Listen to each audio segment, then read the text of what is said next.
Shalom Bapak Ibu dan saudara-saudaraku yang terkasih, yang tetap setia menyaksikan program Lentera Anugerah, di mana firman Tuhan disampaikan kepada kita untuk mempersiapkan dan menyapa kita di pagi hari sebelum kita melakukan aktivitas kita. Dan kami mengucapkan terima kasih buat kesetiaan kita selalu dalam menyaksikan program ini. Mari saudaraku yang terkasih, sebelum kita mendengarkan firman Tuhan, kita bersatu di dalam doa. Puji syukur ya Tuhan atas pagi hari yang indah yang Engkau berikan bagi kami. Engkau telah menyertai kami dalam istirahat tidur kami hingga kami bangun di pagi hari ini. Ya Tuhan, sukacita kami sangatlah besar. Namun biarlah sukacita ini Engkau sempurnakan ketika Tuhan menyapa kami dengan kebenaran-Mu. Ya Bapa, persiapkan hati kami, berfirmanlah Engkau, kami mendengarkan. Di dalam nama Putra-Mu Tuhan Yesus, kami berdoa. Amin. Bapak, Ibu, dan saudara-saudaraku yang terkasih, firman Tuhan bagi kita di pagi hari ini terambil dari kitab Yesaya pasal 44 ayat 18. Saya akan bacakan demikian firman Tuhan. Orang seperti itu tidak mengetahui apa-apa dan tidak mengerti apa-apa, sebab matanya telah melekat tertutup sehingga tidak dapat melihat, dan hatinya tertutup juga sehingga tidak dapat memahami. Demikian firman Tuhan. Dan yang menjadi tema pemberitaan firman Tuhan hari ini adalah bagai katak dalam tempurung. Bagai katak dalam tempurung. Saudara-saudaraku yang terkasih, mungkin kita sudah pernah mendengar atau bahkan mengucapkan pepatah bagai katak dalam tempurung.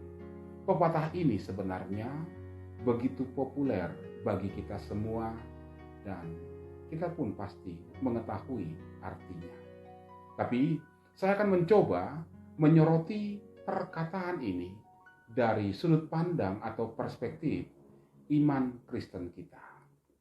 Nah, bagai katak dalam tempurung.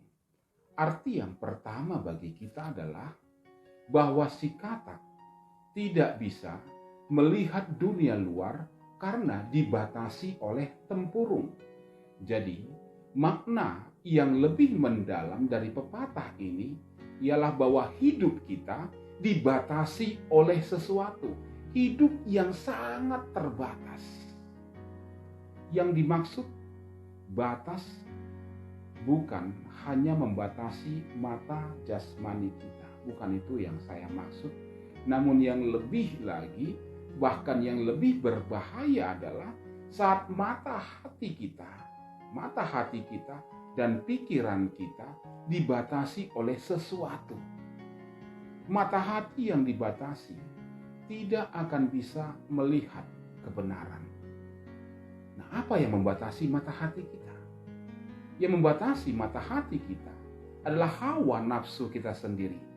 Orang yang hatinya sudah tertutup oleh hawa nafsu tidak akan mampu melihat kebenaran dari Tuhan yang sesungguhnya. Sama seperti yang dikatakan oleh Nabi Yesaya dalam perkataannya menjadi nas bacaan kita di pagi hari ini. Ia katakan hal tersebut menunjuk kepada bangsa Israel saat itu. Sehingga ia sampai mengatakan orang seperti itu tidak mengetahui apa-apa dan tidak mengerti apa-apa. Karena apa?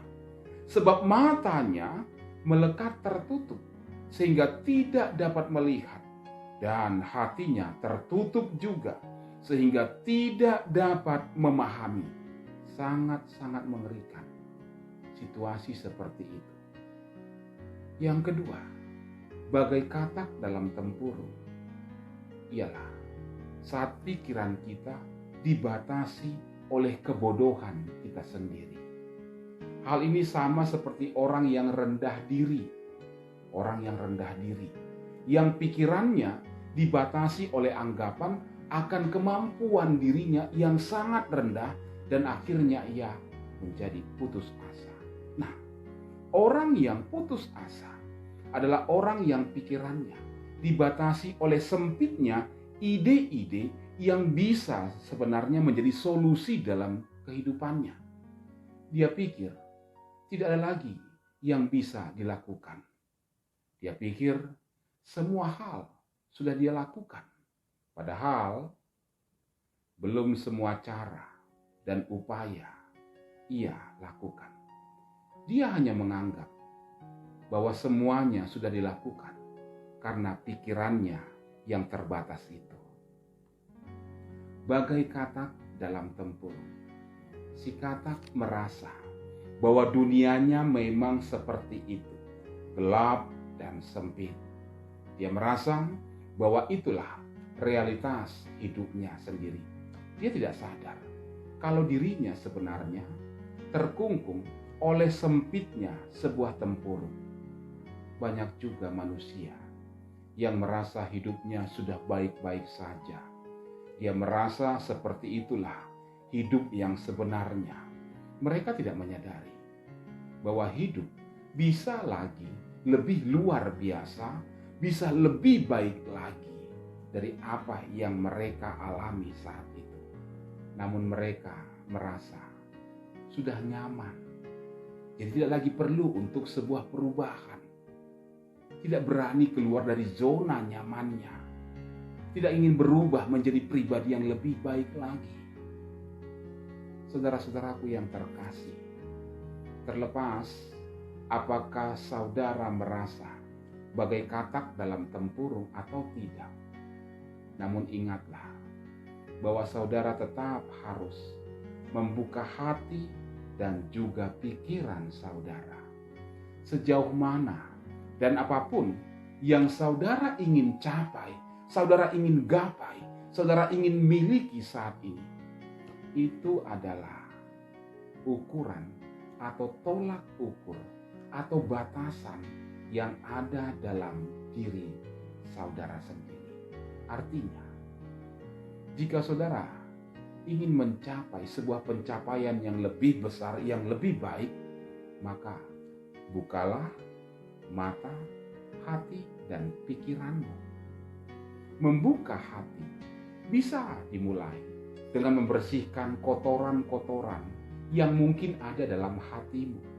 Mulailah dengan memohon ampun kepada Tuhan dan memohon agar Dia memampukanmu untuk memiliki hati yang bersih, hati yang suci. Terimalah pengajaran, nasihat, atau bahkan teguran yang berasal dari firman Tuhan. Meski semua itu terkadang menonjok, menusuk hatimu sendiri. Ingatlah bahwa jika saudara merasa tidak suka terhadap sebuah pengajaran, nasihat, atau teguran, artinya ada sesuatu yang tidak benar dalam dirimu, dalam hatimu. Ada sesuatu yang tidak beres yang seharusnya engkau bereskan terlebih dahulu. Bukan sebaliknya, mencari sebuah pembenaran. Semoga kita semua terhindar dari orang-orang yang tertutup baik mata hatinya maupun pikirannya. Semoga hidup kita tidak bagai katak dalam tempurung. Amin. Mari kita berdoa. Terima kasih ya Tuhan, buat firman-Mu mengingatkan kami, agar hidup kami tidak seperti katak dalam tempurung.